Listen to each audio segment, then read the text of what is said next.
அருள் பெற்ற 12 ஆழ்வார் திருமார்களின் வரலாற்று சித்திரங்கள்.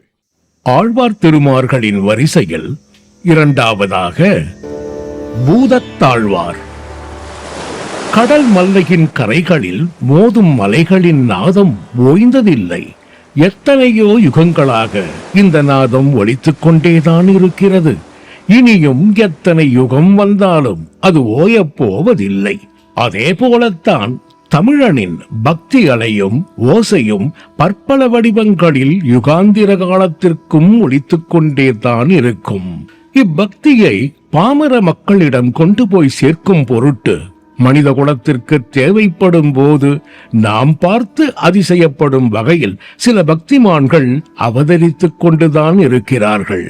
இதுவும் அணை போட்டு நிறுத்த முடியாத அலை ஓசைத்தான் இந்த அவதார சித்தர்கள். தன்னை வென்றவர்கள், மண்ணை வென்றவர்கள், ஆசாபாசங்களை காட்டி இவர்களை யாரும் அசைத்துவிட முடியாது. ஆண்டவன் மட்டுமே இவர்களின் ஒரே சிந்தனை. இந்த மாமல்லபுரத்திலும் ஒரு அவதார புருஷர் தோன்றினார். அவர்தான் பூதத்தாழ்வார். முதல் 3 ஆழ்வார்களில் இரண்டாம் அவர். முதல் ஆழ்வார் பொய்கை ஆழ்வார், 3ஆம் ஆழ்வார் பேயாழ்வார். பூதத்தாழ்வார் துவாபர யுகத்தில் சித்தார்த்தி ஆண்டு ஐப்பசி மாதம் சுக்லபட்சத்து நவமி திதி அவிட்ட நட்சத்திரம் புதன்கிழமை இது கூடிய சுபயோக சுபதினத்தில் அவதரித்தார் என்று கூறப்படுகிறது. பொய்கை ஆழ்வாரை போன்றே இவரும் தாயின் வயிற்றிலிருந்து ஜனித்தவர் அல்ல.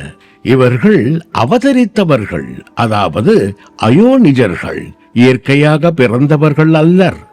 திருமாலின் படைக்கலங்களான சங்கு, சக்கரம், கதை, வில், வாள் என்ற 5இல் கௌமோதகி எனும் கதையின் அம்சமாக பிறந்தவர்தான் பூதத்தாழ்வார். இவர் அவதரித்த திருத்தலம்தான் கடல் மல்லை. நெய்தல் நில லட்சணங்களோடு விளங்கிய கடல் மல்லை பல்லவர் காலத்தில் புது பொலிவு பெற்றது. மகேந்திரவர்ம பல்லவன் காலத்திலும் அவரது மகன் நரசிம்மவர்ம பல்லவன் காலத்திலும் மல்லை புத்துணர்ச்சி பெற்று உலகோரை வியக்க வைத்தது. கலைகளிலே மிகவும் கடினமானது சிற்பக்கலை. அந்த சிற்பக்கலை இவர்கள் காலத்தில் உயிர் பெற்றது.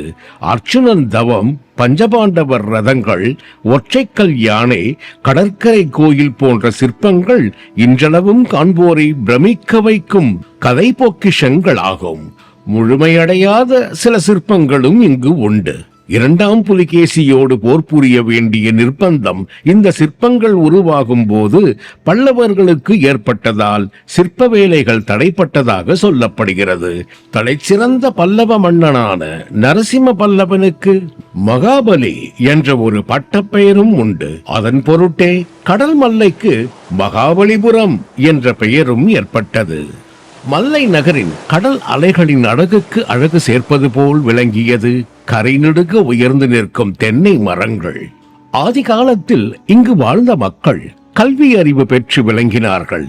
பக்தியில் திளைத்து மகிழ்ந்தார்கள்.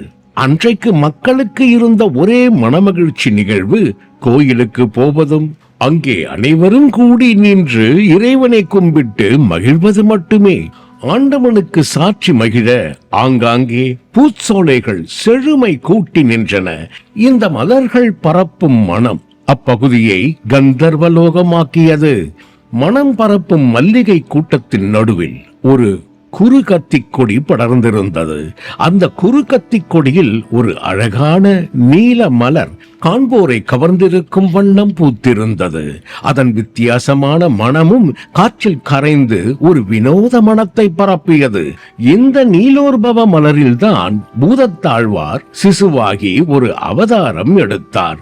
பொய்கை ஆழ்வாரை போன்றே இவரும் மானிட பிறவியாக ஜனிக்கவில்லை. ஐப்பசி மாதத்தில் பொய்கை ஆழ்வார் தோன்றிய சுக்லபட்ச அஷ்டமி திதி செவ்வாய்க்கிழமை திருவோண நட்சத்திரத்துக்கு அடுத்த நாளான புதன்கிழமை அடுத்த நட்சத்திரமான அவிட்டத்தில் நீலோத்பவ மலரில் பூதத்தாழ்வார் திரு அவதாரம் செய்தார்.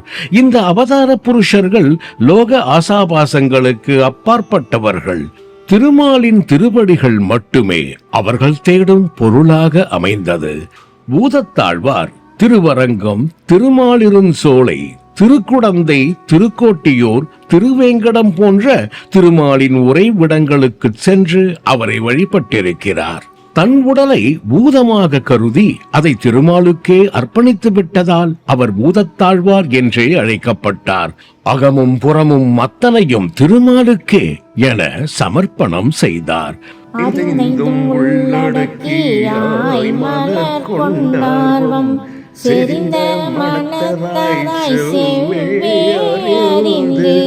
அவன் தன் பேரோதி ஏத்தும் பெருந்தவத்தோர் காண்பரை காரோத இரண்டாம் திருவந்தாதி. இப்படி பூதத்தாழ்வார் பாடிய 100 பாடல்கள் இரண்டாம் திருவந்தாதியாக கருதப்படுகிறது. ஐம்பொறிகளையும் ஒருமுகப்படுத்தி மலர் தூவி நிறைந்த மனத்தோடு திருமாலின் திருநாமத்தை சொல்லி துதிப்போரே கார்மேக வண்ணனின் திருப்பாதங்களை காண்பர் என்பது அவர் போதனை.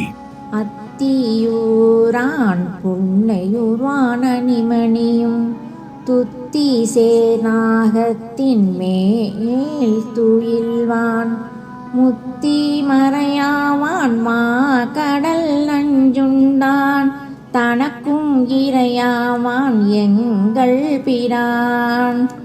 இந்த திருவந்தாதியில் ஆலகால விஷமுண்ட ஈசனுக்கும் தலைவன் திருமாலே என்று பூதத்தாழ்வார் குறிப்பிடுகிறார்.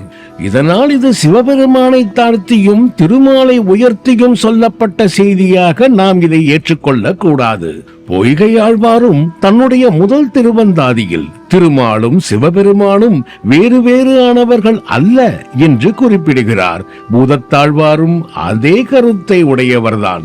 ஆனால் திருமாலின் மீது கொண்ட அதீத பக்தியினால் அவரது பெருமையை உயர்த்தி சொல்ல வேண்டும் என்பதற்காக சொல்லப்பட்டதுதான் இது. ஏனென்றால் மாக்கடல் நஞ்சுண்டான் என்று சிவபிரானை குறிக்கின்றார். அதாவது ஆலகால விஷமுண்டு அனைவரையும் காத்தவன் கைலைநாதன், அவனுக்கு இணையானவர் யாரும் இல்லை. அப்படி ஒப்பாரும் மிக்காரும் இல்லாத இறைவனுக்கே எங்கள் திருமால் தலைவன் என்கிறார். இது திருமாலின் மீது அவர் கொண்ட பக்தியின் காரணமாக இரு தெய்வங்களையும் ஏற்றி பிடிக்கும் கருத்தாகவே அமைகின்றது. பின்னால் அருணரகம் சேராமல் பேதுருவீர், முன்னால் வணங்க முயல் மீனோ பன்னூல் அறந்தானை கார்கடல் சூழ் ஞாலத்தை எல்லாம் அளந்தானவன் சேவடி. வாமனாவதாரத்தில் கார்கடல் சூழ் ஞாலத்தையெல்லாம் அளந்த திருமாலின் சேவடியை சேவித்து இறந்த பின் நரக நெருப்பில் விழும் துன்பத்தை இப்போதே தடுத்துக் கொள்ள மாட்டீர்களோ என்று மானிடத்தை நோக்கி ஒரு கேள்வியை வைக்கின்றார். இறந்த பின் நடக்கும் துன்பங்களுக்கு இருக்கும் பிறவியிலேயே பக்தி என்னும் பரிகாரத்தை தேடிக்கொள்ளுங்கள் என்று மனிதகுலத்தை எச்சரிக்கிறார். பக்தியின் மூலம் பயனடைய முடியும் என்பது அவரது அசைக்க முடியாத நம்பிக்கை. வேதங்களை ஓதித்தான் இறைவனை வழிபட வேண்டும் என்பது கட்டாயம் இல்லை. வேதம் போத இயலாதவர்கள் வேதங்களின் வடிவமான திருமாலின் நாமத்தை உச்சரித்தாலே போதும். அது வேதங்களை உச்சரித்ததற்கு இணையானது என்பதை இன்னொரு பாசுரத்திலே விளக்குகிறார். மண்ணுலகமாளேனே வானவர்க்கும் மாணவனாய் விண்ணுலகம் தன்னகத்தும் மேவேணே நன்னி திருமலை செங்கண்ணெடியானை எங்கள் பெருமானை கை தொழுத பின்னே. செங்கண் நெடியானை எங்கள் பெருமானை கை தொழுத பின்பு மண்ணுலகையும் விண்ணுலகையும் ஆளும் பெரும் பேறு பெற்றாலும் அதை நான் விரும்பவில்லை என்று கூறுகிறார். தன் மூலம் உண்மையான பக்தியின் மார்க்கத்தால் மனிதன் பேராசையில் இருந்து விடுபடலாம் என்ற கருத்தைத்தான் முன்வைக்கிறார் என்பதை மானுடம் உணர வேண்டும். பக்தியின் ஆழத்தை பக்தி ரசம் சொட்ட சொட்ட திகட்டாத தேன்தமிழில் அவர் கொட்டிக் கொடுக்கும் பாசுரத்தை கேளுங்கள். அன்பே தகலியார்வமே நெய்யாக இன்புருகு சிந்தை எடுத்திரியாய் நண்புருகி ஞான சுடர் விளக்கேற்றினேன், நண்புருகி ஞான சுடர் விளக்கேற்றினேன், நாரணர்க்கு ஞான தமிழ் புரிந்த நான், நாரணர்க்கு ஞான தமிழ் புரிந்த நான். முதல் ஆழ்வார் மூவரையும் மூவலகளந்தோன் எப்படி சேர்த்தான் என்பதை அடுத்த பதிவில் காண்போம். பூதத்தாழ்வார் திருவடிகளே சரணம். கிருஷ்ணார்ப்பணம். ஓம் நமோ நாராயணா. எழுத்து வடிவாக்கம் தீர்த்தகிரி வேலுச்சாமி ஸ்ரீவித்யன். இணை தயாரிப்பு அடியார்க்கும் அடியேன். ஓம் நமோ நாராயணா. திருமதி சண்முக பிரியா.